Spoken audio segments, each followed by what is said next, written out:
Bonjour, vous écoutez Pause Report, le podcast qui décrypte et analyse chaque semaine l'actualité de la voile de compétition. Pause Report est produit par Tip & Shaft, le média des professionnels et des passionnés de voile de compétition. Tip & Shaft, ce sont 2 newsletters hebdomadaires en français et en anglais, des podcasts, des formations, un studio de production de contenu, une plateforme de vidéos à la demande Sailors, ainsi qu'un festival du film que vous pouvez retrouver sur tipandshaft.com. Je suis Axel Capron et je vous souhaite la bienvenue dans Pause Report.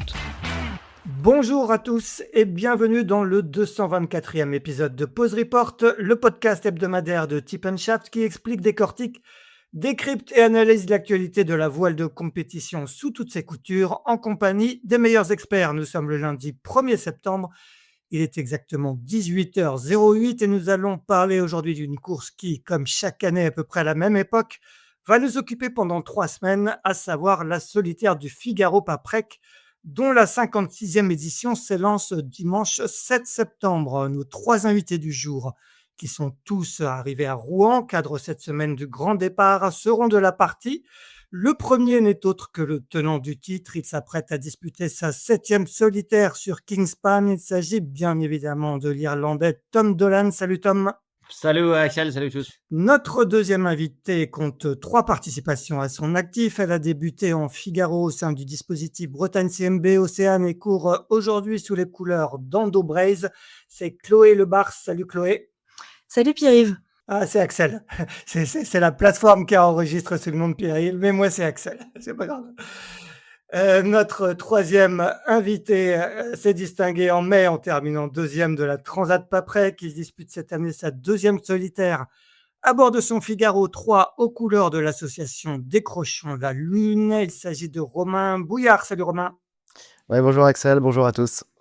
Messieurs, dames, avant d'échanger sur cette solitaire du Figaro Paprec, un petit mot sur cette 56e édition qui réunit cette année 35 skippers, 2 de moins qu'en 2024, dont 13 bisus, 5 étrangers et 7 femmes, concoctées par le directeur de course Yann Château. Le parcours totalise 1850 000 avec 3 étapes au programme. La première s'élance donc dimanche 7 septembre du Havre à destination de la baie de Morlaix en passant par le Fastnet. La deuxième mettra le cap en route directe vers l'Espagne et plus précisément vers Vigo en dessous du cap Finistère, tandis que la troisième se terminera sur la presqu'île du Cotentin à Saint-Vaast-la-Hougue, où sera connu aux alentours du 25 septembre le vainqueur de cette 56e édition d'une course qui, on le rappelle, a sacré les plus grands avec à ce jour 6 triples vainqueurs: Philippe Poupon, Jean Le Cam, Michel Desjoyaux, Jérémy Bayou, Yann Eliès et Armel Lecléache, excusez du peu. Le tenant du titre est donc Tom Dolan, 3e skipper étranger à avoir remporté la course il y a un an, après le Belge Johan Decat en 1970 sur la toute première édition et le Suisse Laurent Bourgnon, vainqueur en 1988 et à ce jour seul marin à avoir remporté la solitaire pour sa première participation. Voilà donc pour cette petite introduction. La première question que j'ai envie de vous poser à tous les trois, c'est pourquoi la solitaire du Figaro? Qu'est-ce qui explique aujourd'hui que vous soyez au départ et que vous ayez souhaité un jour disputer cette course? On va commencer par honneur aux femmes, par Chloé. Je trouve que la solitaire, c'est une super course. C'est la 4e fois que je viens. C'est toujours une épreuve difficile, mais riche en apprentissage, riche en émotions. Et je pense que c'est un ensemble qui donne envie de revenir tous les ans. Ouais, mais elle te fait rêver depuis quand? À quel moment? Est-ce qu'il y a un moment dans ton parcours où tu t'es dit, tiens, j'aimerais faire cette course? Est-ce que c'est une course que tu suivais quand tu étais plus jeune? Raconte-nous un peu. Je suivais la solitaire quand j'étais petite. Oui, après, c'est vraiment quand j'ai commencé en course au large avec le mini d'abord en 2020 où je me suis dit que c'était une belle épreuve et que moi aussi je rêverais d'y participer. Quand j'évoque les noms des triples vainqueurs, les légendes, on parle de course de légende, c'est un peu le mantra de cette solitaire du Figaro. Et ça te parle? Tu suivais les exploits de Michel Desjoyaux, Jean Le Cam, peut-être plus à ton âge, Jérémy Bayou, Yann Eliès?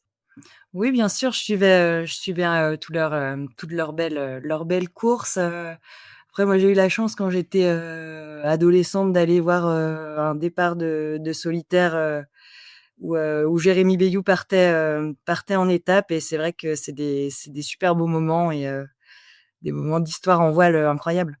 Tom, toi, du fond de ton Irlande natale, à quel moment le premier contact s'est fait avec la solitaire du Figaro et à quel moment tu t'es dit un jour, je veux faire cette course? Moi, le premier contact, c'était sur YouTube. Quand j'ai découvert YouTube, j'ai découvert la solitaire du Figaro. Et je crois que le truc qui m'a fait kiffer le plus, c'était que l'idée qu'il y avait 4 étapes. Quand j'ai vu le truc et j'ai un peu creusé le sujet, je me suis dit, mais c'est pas une course, c'est 4 courses une après l'autre. Et c'est à temps, donc c'est le total de tout le temps, les étapes et tout le monde a le même bateau. Je pense que c'était vraiment cette système ou cette truc qui est assez unique qui me suis dit que, je me souviens, j'avais dit, qu'est-ce que ça doit être difficile, ce truc à faire, ne serait-ce que juste de faire. C'était 4 courses, une après l'autre. C'est ça qui m'a fait rêver. Et toute seule aussi. Tu avais quel âge et tu étais à quel stade de ton parcours de marin? Oh, j'étais au Glennon. J'étais à l'école de base des Glennon à Baltimore, je me souviens. Parce que l'ordinateur avait Internet et Internet avait YouTube. Ça doit être en 2008 ou 2009, je crois. Et je me souviens, j'ai une vidéo de Charles Cordelier, sous-spi, avec Bostik sur les voiles. Parce que Bostik, c'était un peu le mot qu'on utilisait pour la colle chez nous. Et je me souviens de ça, de mettre toute seule à faire du spi. Ça me fait halluciner. Et à quel moment tu t'es dit que ça pouvait être possible que tu allais y arriver? Ouais, beaucoup plus tard, je crois, peut-être après ma deuxième mini transat en 2017. C'était juste à la fin du Figaro 2 et les bateaux, c'était les dernières années du Figaro 2. Les bateaux valaient vraiment pas cher comparé au mini à l'époque. C'était là, en fait, j'ai sauté sur l'occasion, j'ai vendu le mini et j'ai pu acheter un Figaro 2, le dernier, pour faire les dernières années avec ça. C'était un peu ça, 10 ans après, du coup. Et toi, Romain, à quel moment la solitaire du Figaro est rentrée dans ta vie?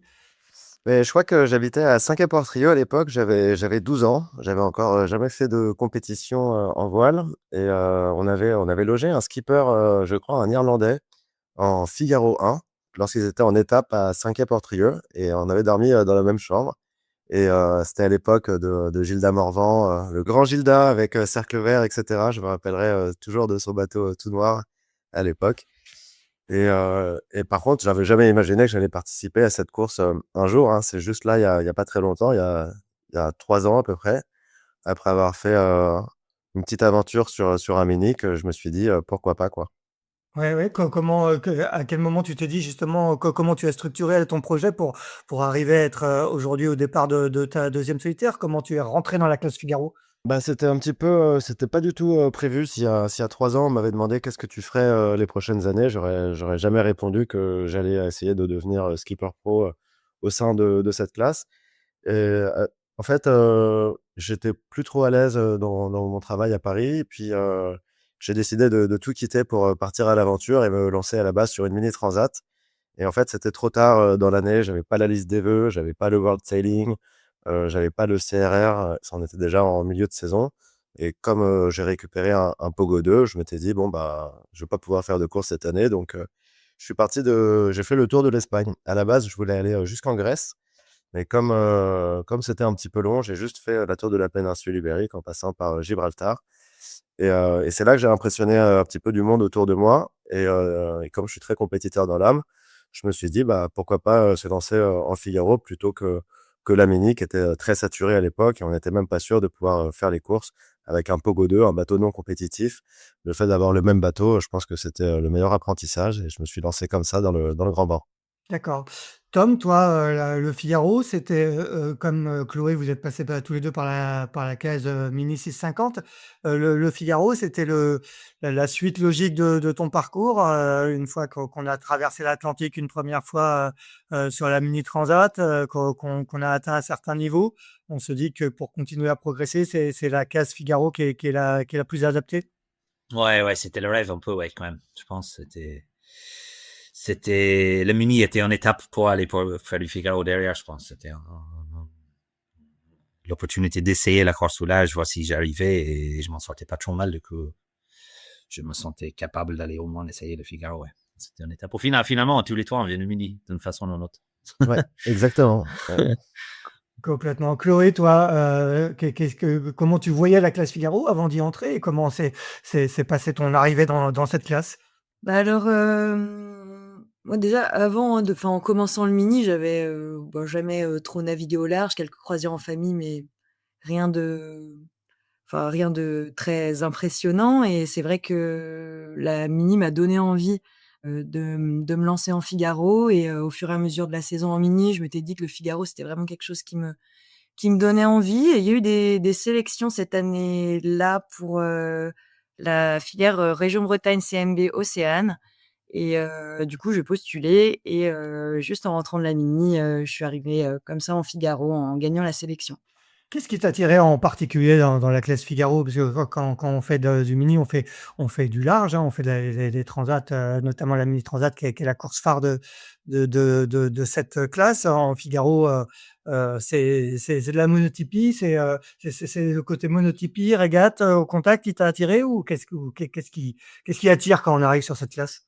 Bah, déjà, avant de faire de la course au large, je faisais beaucoup de voiles légères en laser notamment et du coup la compétition au contact, c'est quelque chose que j'ai toujours beaucoup aimé. Après avec le mini, il y a eu le côté un peu plus aventure, découverte du large et c'est vrai que la classe Figaro était la classe, selon moi qui permettait de rapprocher un peu les 2 éléments de navigation au contact et de quand même d'aventure, de large et qui, ouais, réunissait bien, l'ensemble de mes envies en navigation. Et alors, quand on débarque sur la classe Figaro, qu'est-ce qui marque en premier? Quels sont tes souvenirs de tes débuts dans cette classe? Bah, c'est quand même, assez impressionnant d'arriver en Figaro. Il y a beaucoup de navigateurs qui ont déjà fait plusieurs solitaires, qui ont des palmarès et des expériences assez énormes et quand on arrive là comme ça, en ayant juste fait une année de mini, parce qu'en plus j'avais un projet très, très court en mini, je me suis sélectionnée à la mini qualifiée à la mini en une année et du coup, j'avais l'impression d'arriver un petit peu de nulle part, mais par contre de rentrer dans la classe Figaro en ayant déjà gagné une sélection, ça permet d'être un petit peu plus à l'aise, je pense, déjà dans le groupe d'entraînement à Port-la-Forêt, où je me suis entraînée pendant 3 ans là, d'arriver avec déjà cette, «validation» entre guillemets, ça permet d'être plus à l'aise dans les échanges et du coup, ça allait, c'était, plein de nouvelles découvertes et au fur et à mesure de la première année, on a envie de que progresser et même là encore maintenant, il y a encore plein de choses à apprendre et toujours à progresser donc c'est super la classe Figaro. Tom, toi, tu fais la première de tes 6 solitaires à date, c'est en 2018, si je me trompe pas. C'était encore à l'époque du Figaro 2, comme tu l'as dit tout à l'heure. Qu'est-ce qui t'a marqué quand tu es arrivé sur le circuit? Est-ce que tu te souviens et sur ta première solitaire, quel souvenir tu gardes? Bah, ça m'a un peu marqué. J'ai malheureusement pété en barre de flèche à 20 mètres le premier bruit de dégagement, donc j'ai dû abandonner la première étape. Donc j'ai appris beaucoup de choses sur la préparation du bateau et la gestion de fatigue parce que j'étais trop cramé tout au long de la saison. Mais moi, je suis, à mon avis, l'arrivée maintenant, c'est peut-être probablement un peu différent que quand j'étais arrivé. Moi, j'étais tout à la fin du Figaro 2. Il y avait beaucoup, beaucoup de grands noms qui étaient là depuis longtemps. Je me souviens de, c'est qui, c'est à gagner, c'est Seb Simon qui a dû gagner. Il y avait Charlie Dalin qui était là. Il y avait toutes les grands noms à l'époque. Le bateau, il a commencé par cœur. C'était hyper difficile. Et moi, j'ai eu de la chance, c'est que déjà, je parlais français et que j'avais Gilles Lemaille qui m'a un peu pris sous son aile. Donc, j'étais un peu accueilli, chaleureusement par la classe, on peut dire. Mais je pense, à mon avis, aujourd'hui, c'est, j'espère, un peu plus facile d'accès, j'imagine. Peut-être les deux autres, ils sont en plus. C'est beaucoup plus jeune, c'est un peu plus festif, on peut dire, ça c'est sûr. Mais non, j'ai vachement aimé. Moi, j'ai halluciné le niveau de préparation qu'ils mettaient. C'était ça qui m'avait impressionné comparé quand t'arrivais de classe mini et t'arrives là, c'était professionnel. Tout était rodé, les bateaux étaient optimisés aux petits oignons. C'était impressionnant quand même. C'était notre level. Et toi, Romain, première saison, donc l'année dernière sur le circuit, première solitaire l'année dernière. Qu'est-ce qui t'a, est-ce qu'il y a des choses qui t'ont marqué quand tu es arrivé sur ce circuit? Ouais, donc moi, en fait, ma première saison, c'était il y a 2 ans exactement, parce que Ouais. malheureusement, j'ai pas pu participer à la solitaire il y a 2 ans, parce que je me suis fracturé 5 côtes en course à 1 mois de la solitaire. Donc j'étais indisposé, j'ai dû déclarer un forfait avant même de prendre le départ. Bah, j'ai été plutôt bien accueilli. Moi, j'ai récupéré le bateau d'Achille Nebou. Donc le bateau, il venait de faire 3e à la solitaire. Il était super prêt, le mât était bien réglé, les voiles étaient vraiment correctes. Et j'ai contacté le pôle de La Rochelle qui m'ont fait confiance quand même parce que j'avais pas fait de compétition depuis plus de 20 ans.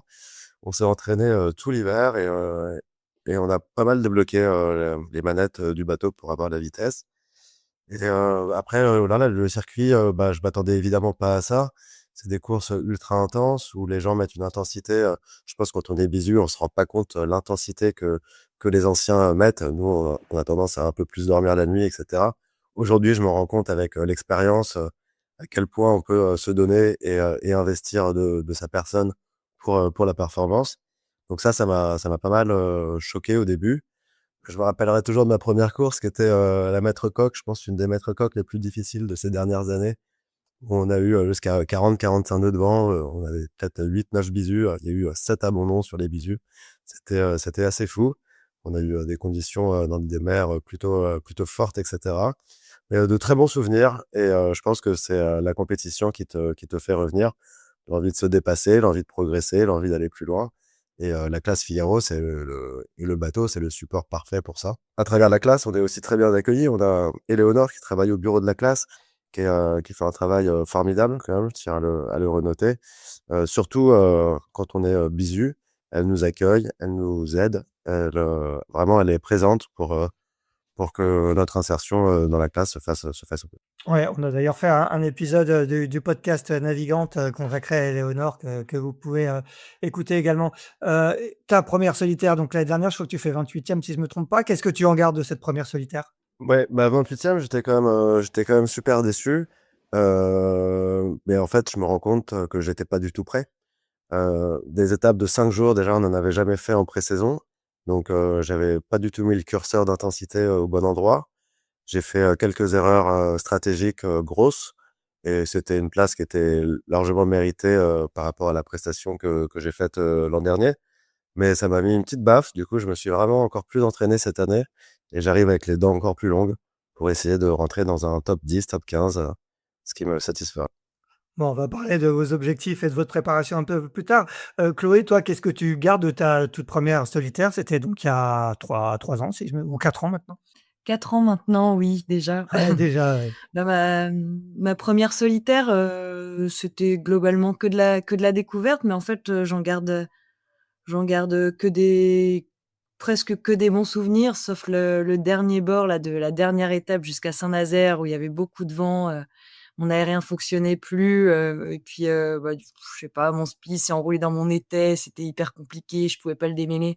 C'était, heu, c'était vraiment une épreuve qui m'a fait me rendre compte que, bah, ouais, la solitaire, c'est quand même une grosse course, qui peut être difficile et ouais, la gestion de la fatigue, hyper important et bah, c'est que de la découverte et c'est ce qui permet de progresser aussi d'année en année et à chaque fois, on retrouve chaque solitaire, je vois que j'ai des petites failles qui s'identifient et qui permettent d'évoluer et de continuer à s'entraîner sur ces aspects-là au fur et à mesure des saisons et de les effacer petit à petit.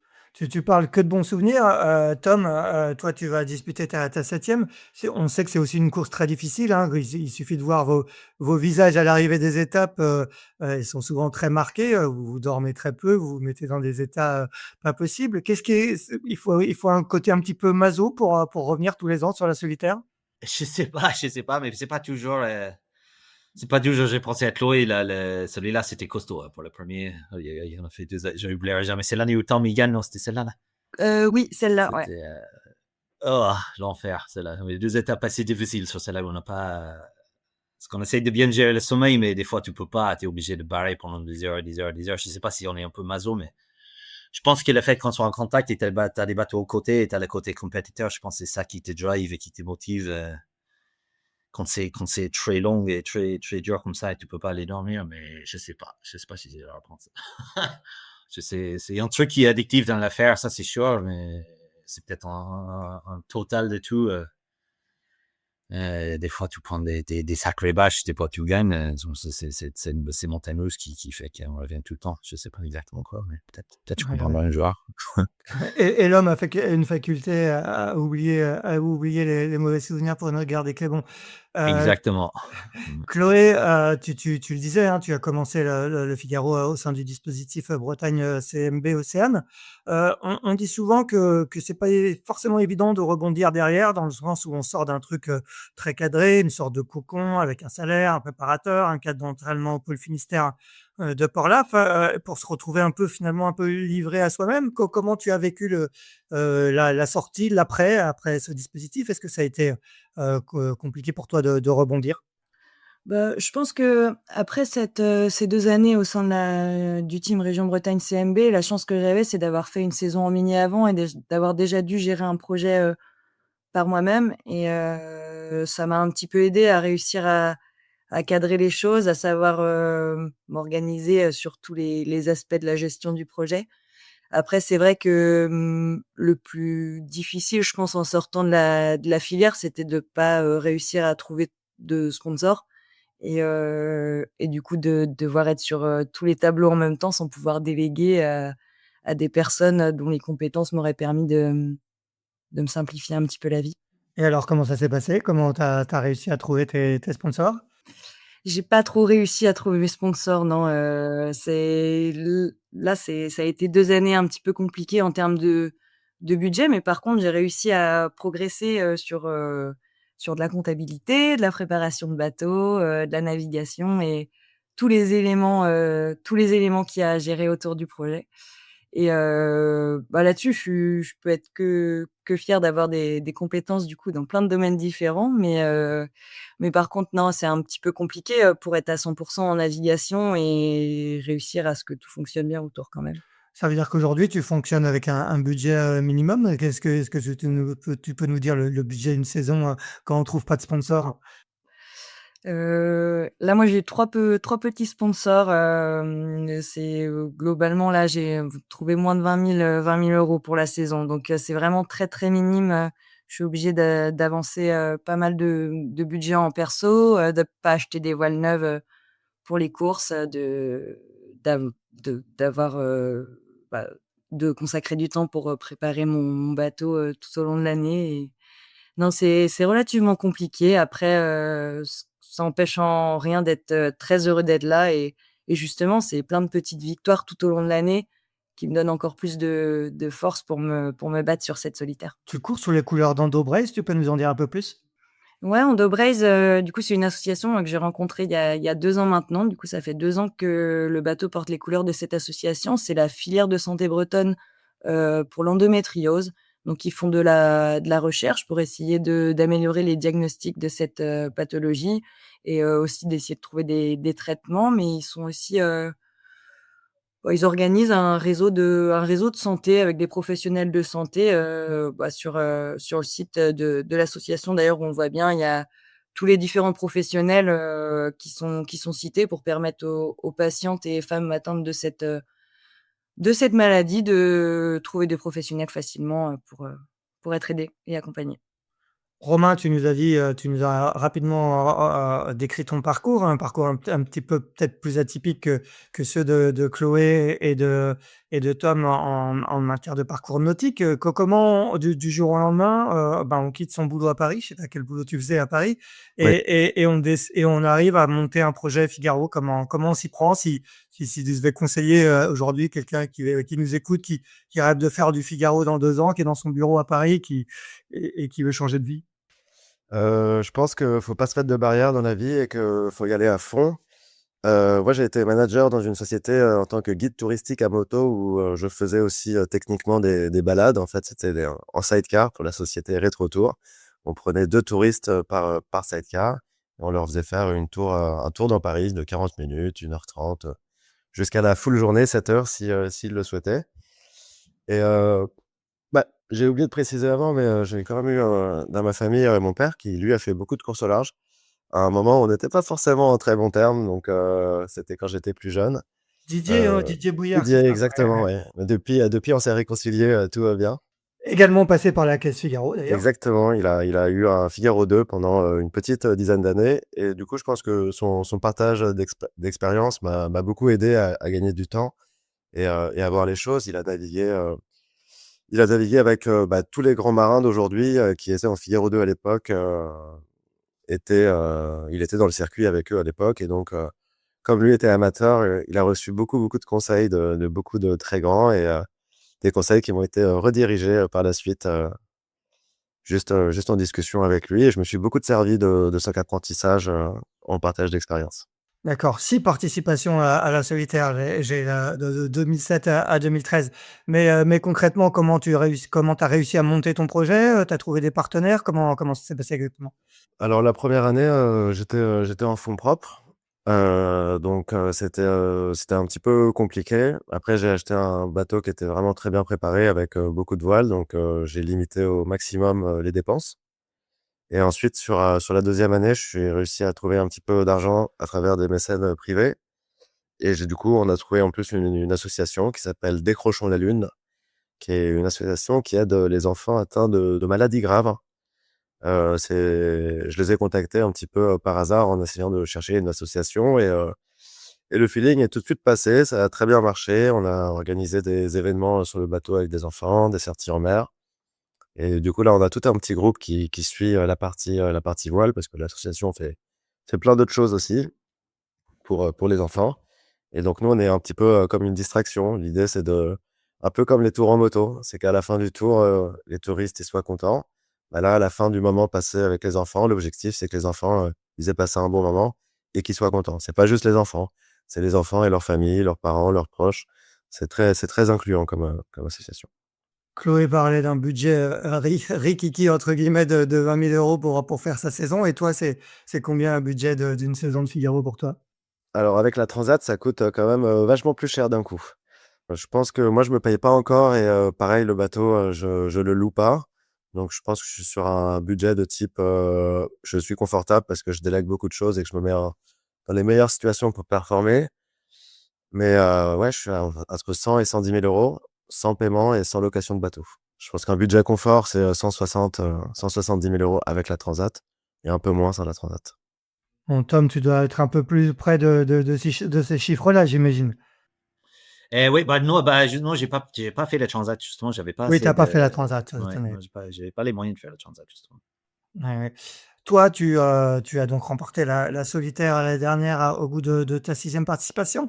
Ça fait quoi de remporter la solitaire? Quel était à la fois quel était ton sentiment sur le moment? J'imagine que c'était, je crois que tu disais au moment de l'arrivée, c'était quelque part un rêve qui devenait réalité. Et est-ce qu'il y a des suites d'une victoire de la solitaire? Est-ce que ça ouvre des portes? Raconte-nous l'après solitaire.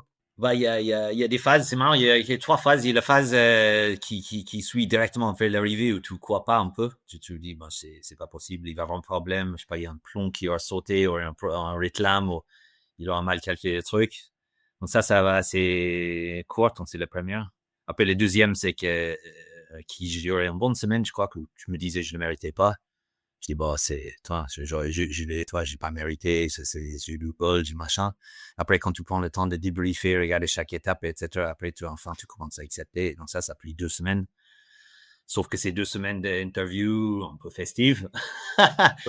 Beaucoup d'appels, machin. Donc, t'es cuit à la fin du truc. Donc, peut-être un mois ou 6 semaines après, quand tu poses sur le canapé, enfin, tu dis, OK, bon, ouais, c'est fait. Et après, c'est un soulagement, on peut dire. Beaucoup de soulagement, je dirais. Pour dire que toutes les années derrière, parce que c'était quoi, un septième truc, septième participation plus les 3-4 ans de mini avant, c'était 10 ans de travail, on peut dire, qu'ils ont enfin payé. Donc, c'était énorme soulagement, je peux dire. Et qu'est-ce qui a fait selon toi que ça a marché cette fois-ci? Est-ce qu'il y a eu des changements dans ta préparation, des choses que tu as fait évoluer ou c'était tout simplement, l'aboutissement des années de travail derrière? Bah, je La pense qu'il y a pour l'expérience, connaissance du bateau, déjà, que tout le monde a acquis, hein. Je vois Romain et Chloé, tu vois, tout le monde améliore un peu, connaît le bateau un peu mieux, mais surtout moi, le grand point faible que j'avais, c'était dans ma tête, que je craquais, quoi, que dès qu'un truc allait pas bien, ou j'ai raté une étape, ou même je perdais des places, je m'effondrais dans ma tête.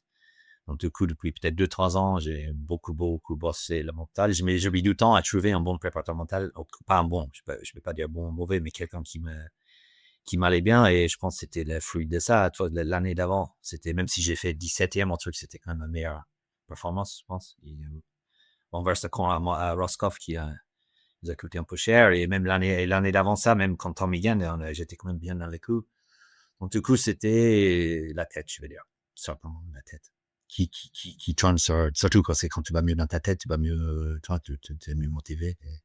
Ouais, bien sûr. Tu prépares mieux, tu manges mieux, tu fais plus de sport, t'es mieux, quoi. Pour revenir à ma question tout à l'heure, est-ce que ça a changé des choses derrière? Est-ce qu'une victoire, sur la solitaire du Figaro Paprec, ça ouvre des portes, ça aide à avoir plus de partenaires? Est-ce que ça change un petit peu la vie? Ouais, ça aide d'avoir plus de partenaires carrément. C'est pas non plus radical, ils vont pas t'appeler, mais ça te donne plus de crédibilité. Justement, j'avais une Smurfit Kappa qui m'ont suivi depuis le début, qu'ils ont arrêté, mais c'était prévu avant le Figaro. Et après les victoires, ils ont un peu hésité, mais après, du coup, je me suis retrouvé sans avec un petit trou dans le budget, donc ça a assez facilement ouvert les portes en Irlande. Avec des gens qui ont suivi ça et qui soutiennent le sport en Irlande depuis longtemps, que je connaissais même pas. Et après, surtout, ça ouvre des portes d'un point de vue navigation. J'étais appelé par Jérémy Bayou pour aller faire toute la je sors de 3 mois sur Charal, qui était incroyable. Toi, ça me fait un bon break de Figaro, ce qu'il me fallait pour pas être trop saturé, pour aller voir autre chose. Et j'ai appris. Ça fait longtemps que j'ai pas appris autant de choses en bateau en si peu de temps. Donc c'est surtout ça Ouais, le ouais. truc incroyable. Et ça, tu penses que si tu avais pas gagné la solitaire, tu pas, Jérémy t'aurait moins facilement ouvert les portes? Ça c'est le fait d'avoir gagné la solitaire qui t'a fait peut-être oser aussi, le contacter? Comment ça s'est passé exactement? Je pense parce que c'est quelqu'un qui respecte un peu je pense que c'est quelqu'un qui respecte un peu l'ancien système des choses. C'est que lui, pour lui, si tu gagnes le solitaire, tu mérites ta place sur le Moka quelque part. Donc je pense si j'avais fait 12e, peut-être ils m'ont appelé quand même. Je l'ai pas demandé, mais je Ouais, pense ouais, que ouais. ouais, non, je pense que ça a joué énorme, ouais. On rappelle qu'il l'a gagné 3 fois, hein, et qu'il 3 a fois, ouais. participé quasiment une vingtaine de fois, Ouais. si Il a je me beaucoup de souviens. respect pour l'épreuve. Ouais, ouais. Chloé, Romain, vous fait le choix cette année de disputer la Transat Paprec. Romain, tu as terminé deuxième avec Irina Gracheva. Un excellent résultat. Qu'est-ce que tu en gardes? J'imagine que ça a dû être très fort à vivre. Ouais, c'était une traversée, c'était ma première transat déjà, donc j'étais pas du tout prêt. En fait, je pense qu'on n'est jamais prêt avant de le faire, hein. C'est un peu comme, la solitaire. On s'imagine des choses, mais le fait de le faire vraiment, on découvre, la réalité. Je m'étais plutôt bien entouré avec, Irina qui elle avait, 8 transats à son actif.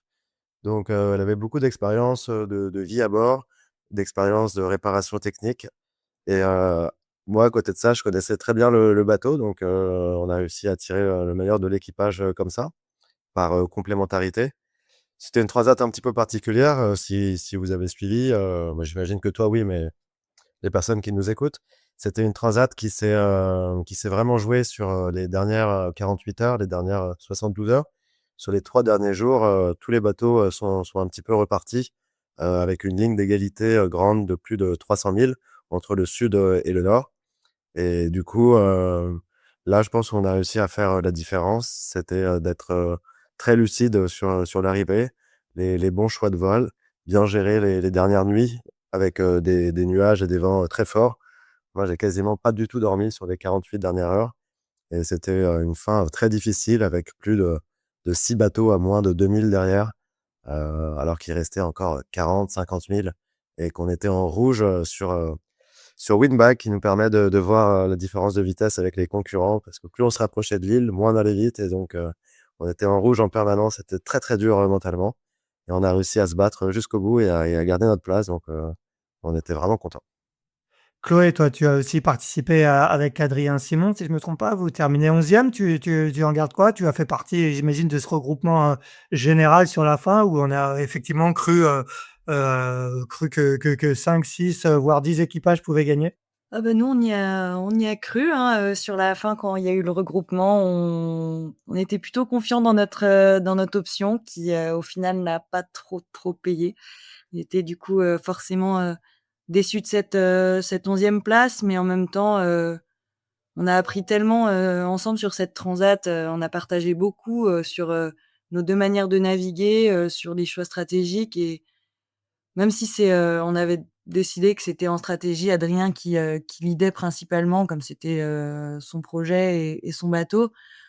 Au final, les échanges étaient vraiment hyper constructifs et partagés donc je pense qu'on a beaucoup progressé tous les 2 et forcément on est déçus que je sais pas, ouais, une vingtaine d'heures avant d'arriver, il me dit: «Bon, bah, là, Chloé, c'est fini» et on était un peu effondrés et pour autant, malgré ça, on a continué à donner de l'énergie jusqu'à la fin et rien lâcher parce qu'en fait, ouais, on voyait les bateaux devant, les bateaux derrière, le groupe était quand même hyper serré et très belle course en tout cas, mais un peu déçu à la fin. Est-ce que quand on enchaîne Transat Paprec et les autres épreuves du circuit, Figaro, quand on arrive sur la solitaire, on n'est pas déjà un petit peu cramé? Ou, on dit souvent que parfois c'est compliqué d'enchaîner les courses, avant la solitaire qui est en général votre grand objectif de la saison? Ouais, bah, je peux répondre moi si tu veux, enfin moi je dis justement totalement l'inverse. Le fait d'avoir préparé une transat, c'est 20 jours de mer, c'est, matos de spare, x 10, enfin c'est tout x 10. Là, c'est juste, des étapes de 5 jours, donc on a quand même, l'impression d'avoir préparé quelque chose d'énorme en avril Ouais, et là de devoir préparer, je parle techniquement parlant, hein, ouais, bien sûr, ouais. tout ce qui est, le bateau et cetera, quelque chose, c'est juste des étapes de 5 jours avec un préparateur en plus, à côté. Donc j'ai l'impression que d'arriver plus en confiance dans la préparation de mon bateau et dans tout le matos de spare, la nourriture et cetera, grâce à la transat. Chloé, tu es d'accord? Moi, je pense que c'est les 4 courses qu'on a eues cette année, dans le championnat de France, c'est des courses quand même très différentes et j'ai pas l'impression d'être fatiguée, spécialement parce qu'il y a quand même eu, un bon mois et demi là depuis le Tour de Bretagne. Ça fait quand même longtemps qu'on n'a pas fait de course. Enfin, il y a eu la Figaro entre-temps là pour se remettre un petit peu en jambes en solitaire avant la solitaire du Figaro. Mais non, je suis pas fatiguée. Je pense que naviguer en double et naviguer en solitaire sur des formats un peu différents, ça permet, enfin ça permet de faire des choses très différentes et complémentaires et non, je pense pas que ce soit fatigant. On a quand même eu le temps de bien préparer les bateaux là, cet été et ça va. Tom, tu as donc eu, toi, une préparation un peu atypique, hein. Tu as fait les 2 courses d'avant-saison, solo Guicoten et solo Maître Coq, où je crois que tu abandonnes à cause d'un accident au départ. Tu as navigué 3 mois, comme tu nous le disais, avec, Charal. Tu as fait la Figaro en double avec, Gaston Morvan. C'est volontaire aussi de faire une préparation un peu différente, de se sortir un peu du format solitaire Figaro? Ouais, je pense qu'on est peut-être tous un peu différents, mais moi, je sais que ce qui me drive ou me passionne ou qui me repose un peu, c'est de changer de support et naviguer sur d'autres bateaux. Et les 3 meilleures saisons que j'ai fait en Figaro, c'est des années où je suis allé naviguer sur autre chose.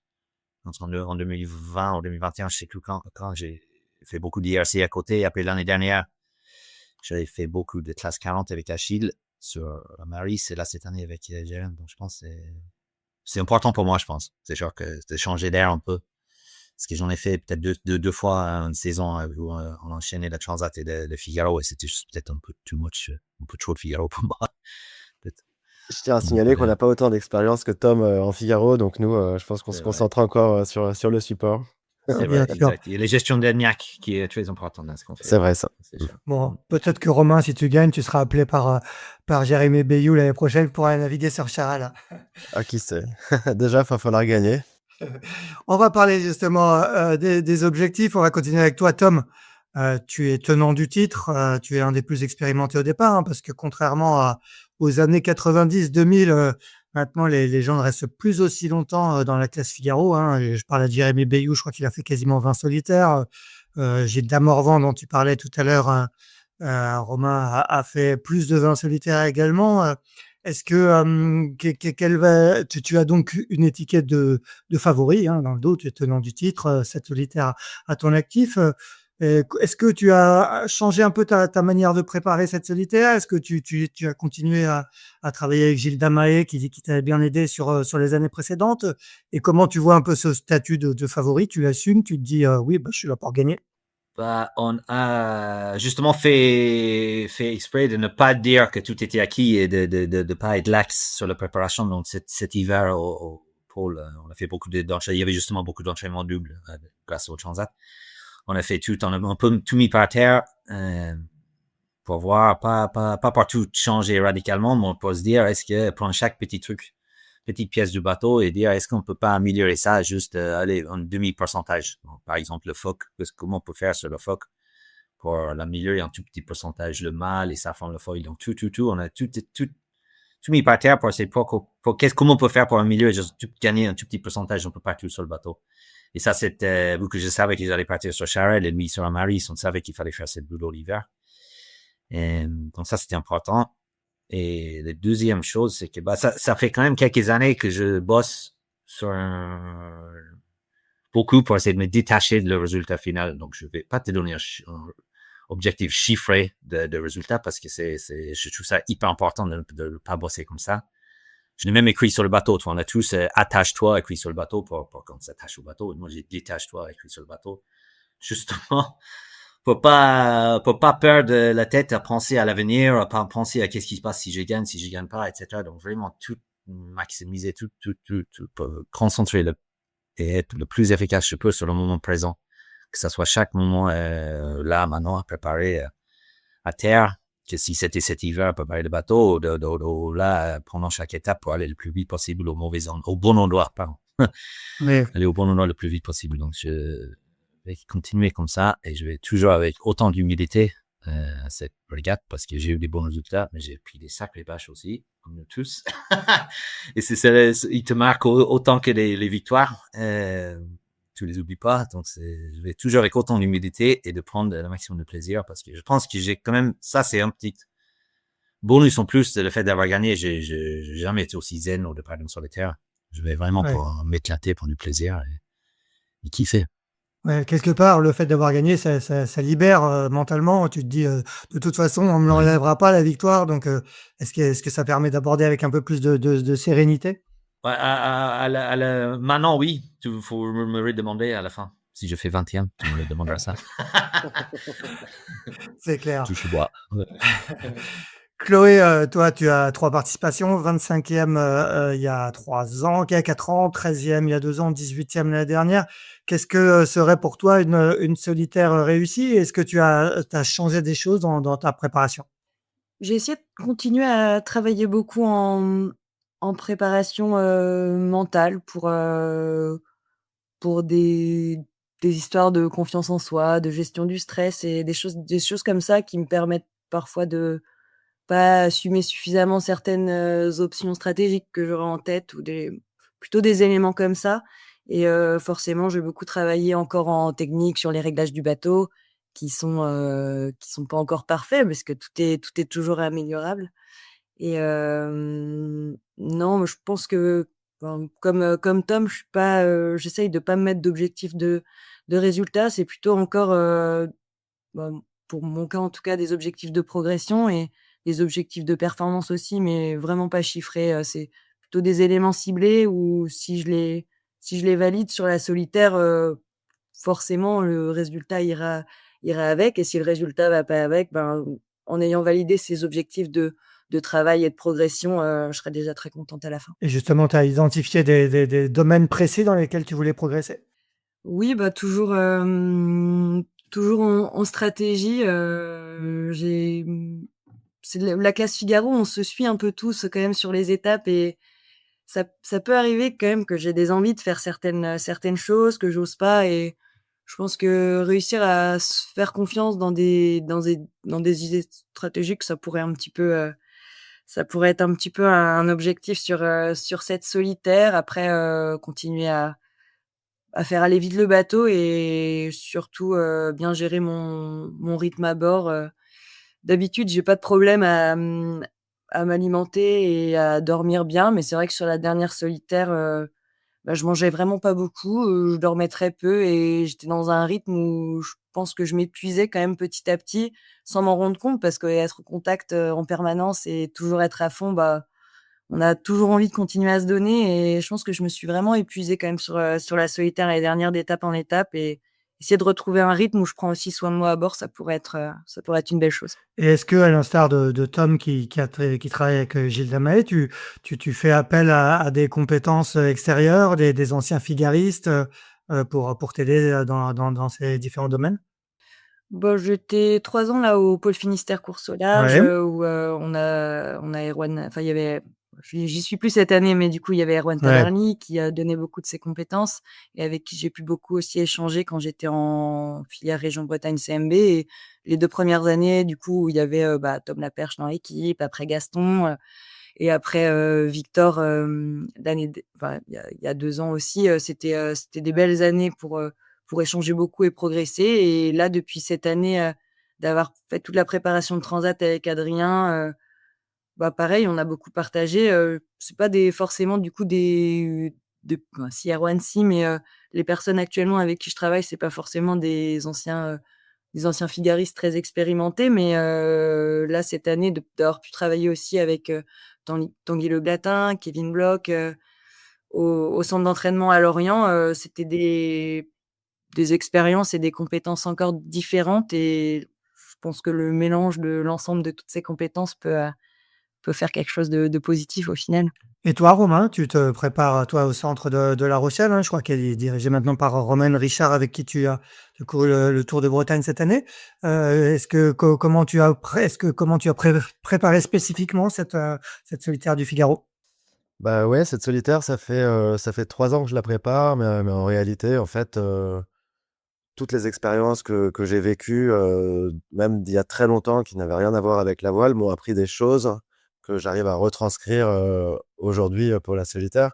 Par exemple, à un moment, j'ai fait du trading, et dans le trading, on fait beaucoup de risk management. Cette chose-là, on peut s'en servir, pour la stratégie, pour doser, ce qu'on a potentiellement à perdre versus ce qu'on a à gagner. Donc c'est des questions, pour, essayer de prendre les meilleures décisions possibles. Heu, je on a mis beaucoup de choses en place, mais ce qu'a dit Tom et ce qu'a dit Chloé, c'est très vrai. C'est que la solitaire du Figaro, c'est une course qui est très ingrate. On est, je pense, une bonne quinzaine à pouvoir, prétendre, au titre. Donc on peut faire entre 1 et 20, très facilement. Donc il faut être très humble, il faut pas forcément avoir d'attente de résultats, se concentrer sur soi, faire avancer vite le bateau au bon endroit. Et si, tout ça c'est bien fait et qu'on se nourrit bien et qu'on met l'intensité qu'il faut, le résultat viendra un petit peu, par lui-même. Tu fais cette année 2e de la Transat Paprec, 3e de la Solo Maître Coq, 4e de la Figare Armor. J'imagine que ça donne quand même des ambitions, si je te dis que tu étais un des bons outsiders de cette édition. Ouais, j'ai pas fait de 3e de la Maître Coq. J'étais Ah, pas, excuse-moi, je me suis trompé. Alors, j'ai mal lu mes notes. pas de souci. Mais oui, oui, en effet, je suis 4e au championnat de France, de course au large, cette année. J'ai montré des jolies choses sur l'eau. Je pense que le statut d'outsider, ça me va bien. Mais après, mon objectif cette année, c'est pas forcément de trop oser. Ça va être un petit peu de jouer le paquet. Je suis plutôt connu pour partir, dans une option un petit peu dans mon coin, mais je vais essayer de me calmer un petit peu cette année et Tu vas faire l'inverse de Chloé, quoi. d'être un petit peu plus sage, mais de toujours écouter, on est jamais à l'abri de d'un petit virement de bord inattendu ou d'un petit empannage inattendu. Ça fait toujours, partie des possibilités, mais Ça, c'est en limitant le risque. Ça, c'est un petit peu la marque de Tom. Tom, toi, tu as toujours été un petit peu, tu as toujours fait des petites options, hein. Tu aimes bien tenter des petits coups. Ouais, mais ils sont calculés quand même. Normalement, la plupart du temps. Vous savez qu'on aime bien faire, avant chaque édition de la solitaire, notre article qui va gagner la Transat Paprec. Allez, je vais demander à Romain si je te dis qui Qui va va gagner gagner la la Transat solitaire? Paprec. Qui va gagner la La sol solitaire du Figaro Paprec. Alors, qui va gagner la solidaire du Figaro Paprec? Moi, j'aimerais bien dire, Tom Dolan, Alexis Loison, parce que je sais qu'ils boivent pas très bien la pression. Donc, ça m'amuse de les chatouiller un petit peu. D'accord. Chloé? C'est hyper difficile à dire, j'arriverai pas à donner de réponse comme ça. C'est vrai qu'Alexis Loison, il est là depuis longtemps, peut-être que c'est son tour cette année. Tom, si je vais pas te demander qui va gagner la solitaire du Figaro, mais je vais te demander qui tu vois éventuellement comme tes principaux concurrents cette année, parce que même si tu veux pas te donner d'objectif, j'imagine que tu vises haut. Ah bah, Alexis est né à Rouen et on va arriver à la ville où il a commencé à faire le bateau apparemment. Donc je pense que ça Il va. est chez lui. Il est chez lui complet. Donc s'il y a une année, c'est pour lui. J'espère que ça lui met pas trop de pression, mais bon, c'est comme il dit Romain. Je crois il y a une bonne dizaine de bateaux. J'avoue, j'ai quand même arrêté aussi d'un peu regarder les concurrents et trop aussi côté sur les concurrents parce que c'est un truc sur lequel on n'a pas la maîtrise. Mais bon, il y a beaucoup de monde là. Je vais pas citer les noms. Je pense qu'il y a une bonne dizaine de bateaux qui naviguent bien. Je pense. En plus, là, il y a un autre truc, c'est qu'on est en septembre. Je pense qu'il y a les races des cyclones qui arrivent l'une après l'autre. On voit quand on voit les fichiers mer récemment et on voit les Jetstream en ce moment. Je sais pas trop. L'expérience va payer, je pense, peut-être. Et il y aura de la casse et de préparation. Ouais, je pense aussi. Ouais, justement, le fait d'avoir une solitaire un peu plus tard, en général, elle commence plutôt fin août. Là, on est décalé d'une dizaine de jours. Ça change les choses au niveau de la météo. Bah, ça a possiblement. l'air, ouais, après le météo, j'ai vu, je pense septembre dernier, il n'y avait pas de vent, il faisait pas beau, mais c'est sûr que là, vous commencez en ce moment, je pense que comment les dates qui sont sud, il y a bien moyen qu'on se prenne une sur chaque étape, si ça reste comme ça. Moi, je suis assez d'accord avec Tom, hein. Je pense on va avoir quand même beaucoup de vent, potentiellement sur cette solitaire. On est encore un petit peu tôt pour prédire exactement, mais en regardant la situation générale depuis, une petite semaine, bah, c'est quand même en train de s'établir avec les dépressions qui viennent assez sud, l'anticyclone des Açores qui grossit pas assez et du coup, on est sur le passage de Dieppe et on va avoir beaucoup de front, beaucoup de pluie, beaucoup de mer et ça va être chouette. Bon, de quoi s'amuser. Pour finir, Chloé, je vais vous tous vous poser la question, mais c'est la dernière grande course de la saison Figaro. Je crois qu'il y a un national équipage en fin de saison. Est-ce que tu te projettes d'ores et déjà sur la suite ou est-ce que tu sais déjà ce que tu veux faire par la suite, continuer en Figaro? Est-ce que tu as des plans, un plan de carrière entre guillemets? Bah, pour l'instant, moi, je pense que je me sens très bien dans cette classe. J'ai encore beaucoup de choses à apprendre, donc j'aimerais bien continuer le Figaro encore, l'année prochaine. J'ai pas trop de visibilité, en termes de partenaires ou quoi que ce soit pour l'instant, mais l'idée, ce serait de continuer, ouais, en Figaro encore un peu. Et toi, Romain? Moi, mon rêve, ce serait de faire le Vendée Globe. Si un jour, je fais le Vendée Globe, j'ai réussi ma vie. D'accord. Et ce rêve, est-ce qu'il est lointain ou est-ce que tu commences à y travailler? Est-ce que, Ce rêve, ouais, bah, ça fait 2-3 ans que j'y travaille, en faisant du Figaro justement, qui pour moi est, l'école obligatoire, en travaillant, sur nous-mêmes en tant que nos qualités enfin, en tant que skipper parce qu'on a tous les mêmes bateaux et que c'est un monotype. Ce sera plus le cas par la suite. Moi, je recherche plutôt un projet aventure, dans un premier temps et l'idée, c'est vraiment de boucler, un tour du monde. Je Ça se rapproche, tout doucement. J'ai potentiellement, enfin, j'ai un armateur, qui me suit pour l'instant, mais le plus dur à trouver, c'est le frais de fonctionnement. Je pense pas qu'on se lance, sans avoir trouvé de frais de fonctionnement. donc il y a quand même un premier pas de franchi? Là, ça avance bien, ouais. Mmh. Bon, ça veut dire que tu as déjà préempté un bateau à dérive, un IMOCA à dérive, pour la prochaine édition, c'est ça? Heu, J'en suis pas encore là parce que j'ai pas envie de faire, de faux espoirs et Ouais. de faire perdre du temps, à des personnes, mais à partir du moment où, le frais de fonctionnement commence à se concrétiser, on se avec, mes partenaires d'achat, on se lancera et puis on étudiera le marché et puis, on n'est pas à l'abri de peut-être se positionner sur un foiler.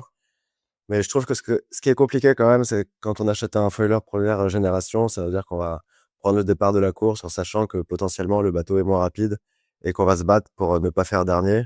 Alors que d'acheter un bon dérive, bah, l'avantage, c'est qu'on peut essayer de viser quand même, le classement pointu. Donc voilà. Chloé, je te vois acquiescer. Est-ce que le Vendée Globe, ça fait partie de tes rêves, de marin? Bah, moi, je sais pas trop si un Vendée Globe, ça me tente forcément, dans un avenir, proche. Je suis plutôt attirée par des courses en équipage, des Ocean Race Europe ou, c'est plutôt des choses qui me plairaient et qui m'attirent bien. Bon, il y en a un autre, je pense, qui est intéressé par le Vendée Globe, c'est Tom, mais je crois que tu caches pas ton ambition de t'aligner un jour au départ.